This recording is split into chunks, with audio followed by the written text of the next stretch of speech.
Bienvenue dans cette nouvelle vidéo.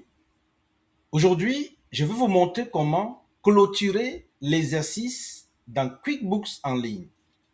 C'est quoi l'objectif de clôturer l'exercice? C'est de pouvoir verrouiller de sorte que quand vous avez déjà envoyé vos états financiers au gouvernement ou aux parties prenantes, qu'il n'y ait plus de possibilité de modifier les chiffres dans votre QuickBooks en ligne.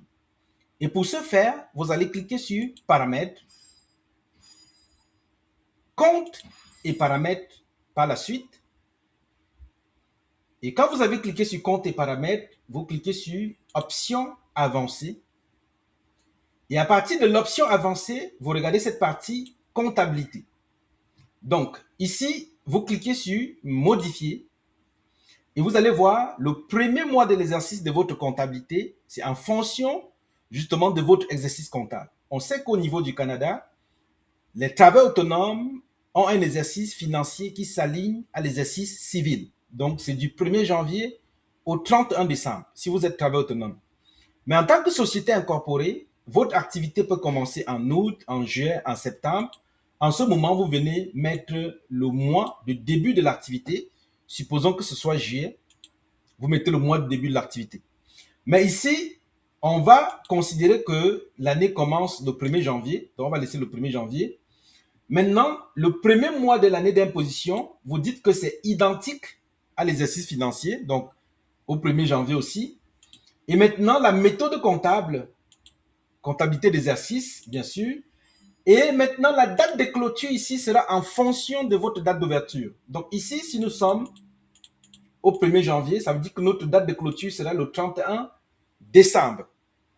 Et maintenant, par la suite, vous allez voir ici l'option permettre les changements après avoir vu un avertissement et entrer un mot de passe. Donc, quand vous choisissez cette option, ça veut dire que vous allez mettre un mot de passe. Vous, en tant que propriétaire d'entreprise ou responsable du département de la comptabilité, vous devez mettre un mot de passe parce que une fois l'exercice sera clôturé au 31 décembre 2025 ou 2026 selon la fin d'année, alors votre équipe comptable ne pourra plus faire la modification justement des transactions sur cette année ou votre assistant ou le consultant avec qui vous travaillez. Donc, c'est important de faire ceci. Et si vous voulez juste clôturer de sorte que des modifications peuvent être faites sans demander de mot de passe, en ce moment, on aura quand même un message qui va avertir que la transaction est en train d'être saisie dans un exercice déjà clôturé, mais le commis comptable, le technicien comptable, le collaborateur pourra toujours ajouter l'information dans le système. Donc moi, ce que je vous recommande toujours, c'est d'utiliser cette option-ci où vous allez mettre votre mot de passe.